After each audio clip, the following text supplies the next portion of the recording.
اشرف آصف جلالی صاحب سے بالخصوص اور ان کے حمایتیوں سے بالعموم یہ سوال کرنا چاہتا ہوں کہ مجھے یہ بتائیے کہ اماں پاک رضی اللہ تعالیٰ عنہا و سلام اللہ علیہا کے بارے میں آپ نے جو یہ کہا کہ جب مانگ رہی تھی خطا پر تھی، میں آپ سے صرف ایک سوال کرنا چاہتا ہوں، اگرچہ سوال بہت سارے ہیں اور میں منتظر رہوں گا کہ اس سوال کا جواب کب آئے گا۔ یہ بتائیے کہ مجتہد اجتہاد کب کرتا ہے؟ کیا ایک ہی نص صریح الدلالہ سے استدلال کرتے ہوئے اجتہاد ہوتا ہے؟ جب مجتہد کے پاس ایک نص صریح الدلالہ ہو تو کیا اجتہاد ہوتا ہے؟ نہیں، بلکہ مجتہد کے پاس دو یا دو سے زائد ادلہ شرعیہ جب آتے ہیں تو اس وقت اجتہاد ہوتا ہے۔ اور جب مجتہد کے پاس ایک ہی نص ہو جو صریح الدلالہ ہو، مشترک المعنی بھی نہ ہو، درا حال یہ کہ اس کے بالمقابل کوئی اور نص بھی نہ ہو جو اس سے ٹکراری ہو کہ اسے ترجیح دینی پڑے، یا دیگر قواعد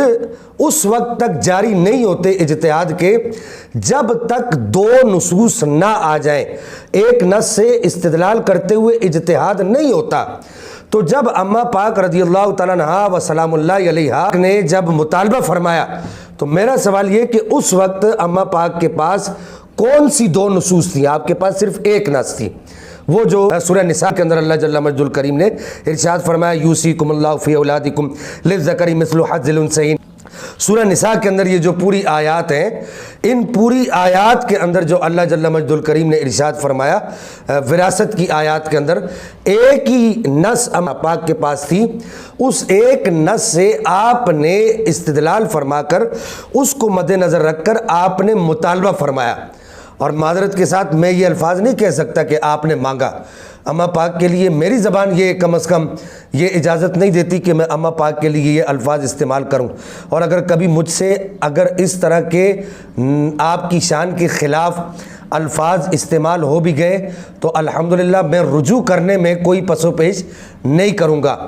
تو جب اماں پاک رضی اللہ تعالیٰ عنہا و ارضاہا عنا و سلام اللہ علیہا نے اس ایک نص سے استدلال فرمایا، استدلال فرما کر جو مطالبہ فرمایا کہ جو مشترک المعنی بھی نہیں ہے، اس کے مقابل میں کوئی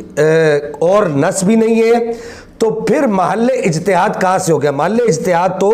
یہاں سے شروع ہوتا ہے جب حضرت سیدنا صدیق اکبر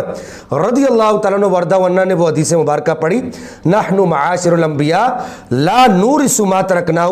اب چونکہ ایک نص قرآنی موجود ہے اور اب ایک حدیث مبارکہ جو حضرت صدیق اکبر رضی اللہ تعالیٰ عنہ وارضہ عنہ نے پڑھی، جب یہ دو ادلہ شرعیہ اکٹھے ہوئے تو اب اجتہاد شروع ہوگا۔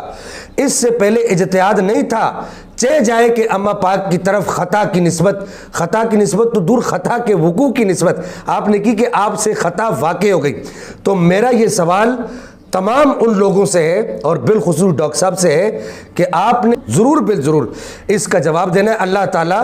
ہمیں اماں پاک کی، صحابہ کرام کی، آل بیت اطہار کی غلامی میں تا دم حیات قبول رکھے۔